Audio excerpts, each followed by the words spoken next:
worth $135,000 a coin. That is the worst case scenario of this year by December. Now, the best case scenario is that Bitcoin could touch $450,000. I think Bitcoin's market capitalization should be between 10 and 200 trillion. Up is more than 100 million. More than 100 trillion. It's somewhere between 100 trillion, 300 trillion in today's money. Assalaamu calaykum. Sida fiidiyoyaasha horodhaca dad kusoo aragteen, dad badan ayaa Bitcoin wax ku qiyaaseen qiimayaal kala duwan, laakiin modelka ugu caansan ama badanaa dadku tusaale usoo qaato waa kan loo yaqaano stock to flow model. waa kan hadda horteena yaalla oo uu sameeyey ninkan la dhaho plan B oo magaciisa qariyey. Marka stock to flow modelku wuxuu sheegayaa, wuxuu hayaa daytooyin buu soo ururiyey ilaa 2010 laga soo bilaabo ilaa maanta. Marka wuxuu qiyaasay ama uu odorositaan ku sameynayaa intay gaari doonto. Marka hadda sanadadii lasoo dhaafay qiyaasiisa haddaa fiirisaan, waxna way ka kormartay, marna way ka kormartay, marna way ka hoosmartay, laakiin celcelis ahaan intuu ku qiyaasay ayay badanaa maraysay ama ay joogtay Bitcoin. Haddaan marka fiirino 2024 iyo 2025 wuxuu ku qiyaasay inay Bitcoin halkeedii xabba gaari doonto $860,000 lacag ku dhow. Saa arkaysaan. Saa fiidiyoyaasha hore ku aragteen, dad qaar waxay ku qiyaaseen inay 10 milyan gaari doonto, qaar waxay dhaheen 12 milyan, qaar milyan bay gaari doontaa.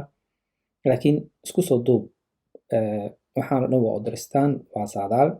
Sida anagu roobka u saadaalinoo kaleeto, oo hadda dayrta oo kaleeto waxay da'aysaa October loo dhaho. Sababta aan leenahay October ayaa da'i doonta waxa weeye, waxaan soo aragnay taariikhii hore kusoo aragnay ama sanadadii hore in badanaa dayrtu da'do bilaha ay u badan tahay bisha October in roobku dayrtu da'o, bisha Google uu da'o bisha April. Sababtaa daraadeed ayaa odoristaan loo odorsaa, laakiin wixii dhici doona saacad kadib ama berri ama bil kadib ama sanad kadib ilaah kaliya og. Marka saa arkaysaan graafkan ku arkaysaan Bitcoin mar walba kor ayay u socotaa qiimaheedu. Waqtiga dheer baan ka hadlaya, long term, short term ma ka hadlayo.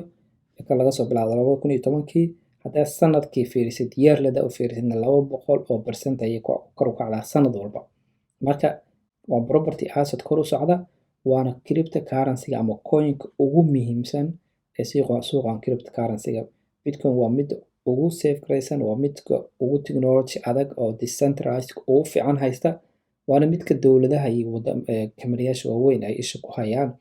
Marka marar badan baan kasoo hadlay coin kaleeto oo aan iri macnaha waa kuwa maalgashtay oo kaleeto, laakiin waxaan mar walba aan qayb ka dhigtaa maalgashigayga ama dadka aan isku fikradda nahay ay sameeyaan inay Bitcoin ay at least wax ka haystaan, qayb ka haystaan.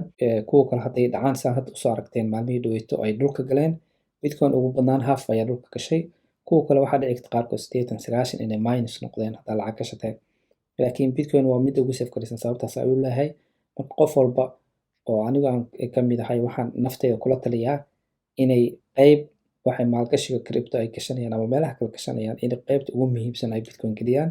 Bitcoin waa technology ugu fiican oo sanadahan dambe lasoo saaray ama la alifay, waana mid ugu decentralized ama ugu safe garaysan saan anigu aaminsanahay.